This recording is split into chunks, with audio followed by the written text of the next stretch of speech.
This week, this coming Shabbat, is actually the Day of Atonement, Yom Kippur. And so we suspend the regular Torah readings that we read according to the cycle, and instead we read a section from Leviticus chapter 16. And actually this chapter, the entire chapter is read, and it describes the rituals that were done in the temple and in the tabernacle on this very day. The Day of Atonement, of course, is prescribed in the Bible. I'd like to just focus on a few elements here. First of all, Aaron is commanded to bring two different types of sacrifices. One is a sacrifice that he is going to bring as an atonement for himself and for his house. This we see in verse 6. Aaron shall offer the bull as a sin offering for himself and shall make atonement for himself and for his house.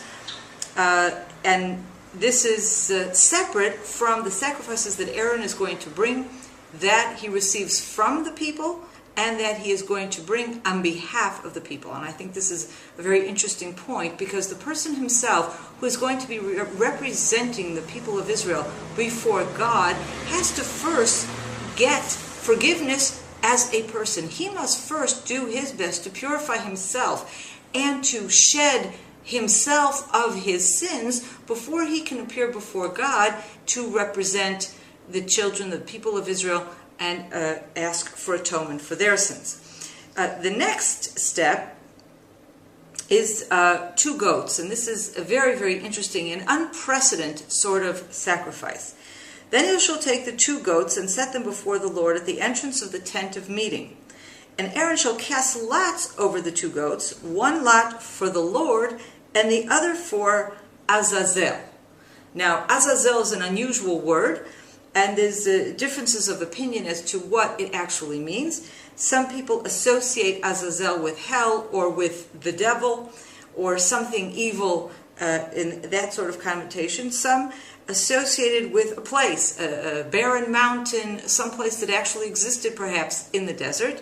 And that later on, when they were in Israel, a barren hill or desert area is designated as this same Azazel. And Aaron shall present the goat on which the lot fell for the Lord and use it as a sin offering. But the goat on which the lot fell for Azazel shall be presented alive before the Lord to make atonement over it, that it may be sent away into the wilderness to Azazel. Then we have the description of the actual sacrifices that take place in the temple. And then we have the conclusion of this ceremony with the goats in verse 21. And Aaron shall lay both his hands on the head of the live goat and confess over it all the iniquities of the people of Israel, and all their transgressions, all their sins. And he shall put them on the head of the goat, and send it away into the wilderness by the hand of a man who is in readiness. The goat shall bear all their iniquities on itself to a remote area, and he shall let the goat go free in the wilderness. Clearly this is a very symbolic ceremony, and we have 2 goats here that are equal. There's no difference between the goats, and indeed the high priest, by use of lots, which is of course a game of chance, is going to, through a total random selection, choose which goat is going to be brought as a sacrifice to God in a normal way of sacrifice, and which is going to be deemed this goat for the Azazel and will be sent off into the wilderness. And that in itself is an important message. The goats themselves are merely symbols. There is really no difference between them. It is the content, is the idea, is the symbol that we put upon these goats that is going to distinguish them. Now, what Aaron essentially is doing is, in a symbolic way, he is gathering up the sins of the nation of Israel, the entire nation.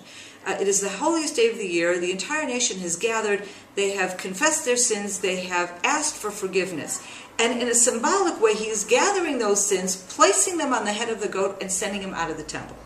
Now, there are those who see just the very act of driving the goat out of the temple as the essence of this ceremony. The sins are no longer welcome. The sins have been driven out of the temple. The nation of Israel and the temple of Israel and Jerusalem, the land of Israel, all of this has been cleansed because we have transferred the sins onto this goat. And in fact, some have pointed out that the reason why this goat is not sacrificed is because if we now say that the sins of the nation are on this goat, by sacrificing, we are going to be defiling the temple, we are going to be defiling God, because the last thing we want to do, of course, is to bring a sacrifice to God, which represents sin. Sacrifice in and of itself is supposed to represent atonement, forgiveness. Sacrifice, it is not supposed to represent the sin itself. It's a way of getting rid of the sin. Another explanation is that let's take a look at where this goat is being sent. It's being sent to the wilderness. That the goat itself represents, now that the sins are on this goat, the goat itself represents evil, represents the existence of evil in this world. And we know that God created a world of both good and evil. God actually created evil. He created human beings with the capability of choosing between good and evil. And by sending these sins off into the wilderness, you're sending them to an area that is empty, which in and of itself is a representation of evil. But evil as the absence of good. In the same way that the wilderness is the absence of life, the wilderness is the absence of good and therefore represents evil. One of the things that I note in the English translation that I've used, it says here, he shall let the goat go free in the wilderness. Now the actual Hebrew for this verse is Vishalach et hasair bamidbar. The word Vishalach, and you should send the goat to the desert. Now, Vishilach, you shall send off the goat to the desert. Now, that word does not necessarily say go free. It can imply go free if you're sending them off to the desert. But it's ambiguous. And indeed, there's a dispute between our sages as to whether this goat is actually released or if he is sent off a cliff. Indeed, one of the interpretations of the word Azazel is that it is a cliff. It's a mountain. It's an empty, barren mountain. And so then the procedure is not just that you send him off to the wilderness and let him roam freely, but that you take him to the edge of a cliff in the wilderness and you throw him off the edge of the cliff and in the process break the goat's neck. So it's not just a question of letting him wander in the wilderness, but of actually killing the goat. And I personally think that this second interpretation is a much more powerful one, and I think has more meaning, because what we are trying to do is not just abandon the evil, abandon the sin, send it out of our midst, but what we are trying to do is destroy it. And while we are not able to destroy evil from its existence in the world, the potential to do evil, the evil as a theory exists, we as human beings should always be in a struggle to drive evil out of our midst, and even more than that, to destroy evil that we encounter. And as we come before God on this Day of Atonement, we are not only coming before God as individuals. Please, God, forgive us our individual sins. May the evil acts that we have done, may they be erased, may they be driven from within us. We're not only coming as a nation of Israel that is saying, get rid of the evil from within us, we are asking for forgiveness.